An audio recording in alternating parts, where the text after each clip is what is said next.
Hey guys, എന്തൊക്കെയുണ്ട് വിശേഷം? അപ്പം ഞാനിതാ രാവിലെ തന്നെ ഒരുങ്ങിക്കെട്ടി ഒരു ഹൗസ് വാമിങ്ങിന് പോവുകയാണേ. മാറ്റിയിറങ്ങലും അച്ഛൻ്റെ വരവും ഒരുമിച്ചായിരുന്നു. പിന്നെ ഒന്നും നോക്കിയില്ല, നേരെ അങ്ങോട്ടേക്ക് വെച്ച് പിടിച്ചു.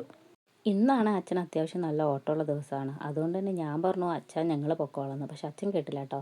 അച്ഛൻ ഈ മക്കൾ വെയിൽ കൊള്ളുന്നതും കഷ്ടപ്പെടുന്നതും ഒന്നും ഇഷ്ടമില്ല. അങ്ങനെ നമ്മൾ നേരെ ഇത് ഹൗസ് വാമിങ് നടക്കുന്ന വീടെത്തിയിട്ടുണ്ട്. കയറി ചെന്നതും വെൽക്കം ഡ്രിങ്ക് ഉണ്ടായിരുന്നു. വേഗം പോയി ഒരു ഗ്ലാസ് കുടിച്ചു കേട്ടോ. അമ്മാതിരി ചൂടല്ലേ, അത് കുടിച്ചപ്പോൾ തന്നെ നല്ലൊരു ആശ്വാസമായിരുന്നു. പിന്നെ അത്യാവശ്യം നല്ല തിരക്കുള്ളത് കൊണ്ട് തന്നെ വീടിൻ്റെ ഫ്രണ്ട് പോർഷനൊന്നും എടുക്കാൻ പറ്റിയില്ല.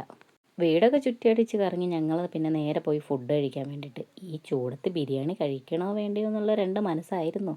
പിന്നെ ലാസ്റ്റ് ബിരിയാണി കഴിക്കാൻ തന്നെ അങ്ങ് തീരുമാനിച്ചു. ഞാൻ വളരെ ലൈറ്റായിട്ട് ഫുഡ് കഴിക്കുന്ന ഒരാളാണേ. അതിന് പിന്നിലൊരു കാരണമുണ്ട്.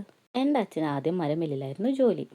അച്ഛൻ പണി കഴിഞ്ഞ് വരുന്നതും കാത്ത് ഞങ്ങൾ രണ്ട് മക്കളും നിൽക്കും. കാരണം എന്താ? അച്ഛൻ കൊണ്ടുവരുന്ന പൊതിയും കത്ത്. അതിൽ ചിലപ്പോൾ എണ്ണക്കടികളായിരിക്കും, ചിലപ്പോൾ ബേക്കറികളായിരിക്കും.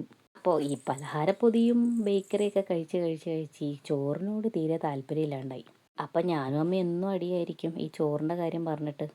ലാസ്റ്റ് അമ്മയ്ക്ക് തന്നെ മനസ്സിലായി ഇവളോടൊന്നും പറഞ്ഞിട്ട് ഒരു കാര്യമില്ലാന്ന്. പിന്നെയുള്ള അടി ഞാനും എൻ്റെ കെട്ടിയവനുമായി. എൻ്റെ കെട്ടിയവന് നന്നായിട്ട് ഫുഡ് കഴിക്കുന്ന ആൾക്കാരെയാണ് ഇഷ്ടം. എനിക്കാണെങ്കിലോ ഫുഡേ ഇഷ്ടമില്ല. എത്ര പറഞ്ഞാലും ഞാൻ നന്നാവില്ല എന്ന് വിചാരിച്ചത് കൊണ്ടാണെന്ന് തോന്നുന്നു ഇപ്പോൾ കെട്ടിയവനും ഒന്നും പറയാറില്ല. ആ, അതൊക്കെ പോട്ടെ. അപ്പോൾ എല്ലാം കഴിഞ്ഞ് നമ്മളിത് നേരെ വീടെത്തിയിട്ടുണ്ട് കേട്ടോ. വീടെത്തി കഴിഞ്ഞപ്പോഴേക്കും നല്ല ദാഹം ഉണ്ടായിരുന്നു. നേരെ ചെന്ന് ഫ്രിഡ്ജ് തുറന്നപ്പോൾ ഒരു സിപ്പൊക്കെ കിട്ടി. ഞാനത് കുടിച്ച് നേരെ ചേച്ചീൻ്റെ വീട്ടിലേക്ക് പോയി. ഇവിടെ ആകുമ്പോൾ നല്ല കാറ്റുണ്ടാവുമല്ലോ. അപ്പോൾ അടുത്തൊരു വീഡിയോ ആയിട്ട് കാണാം കേട്ടോ. Tata, bye bye.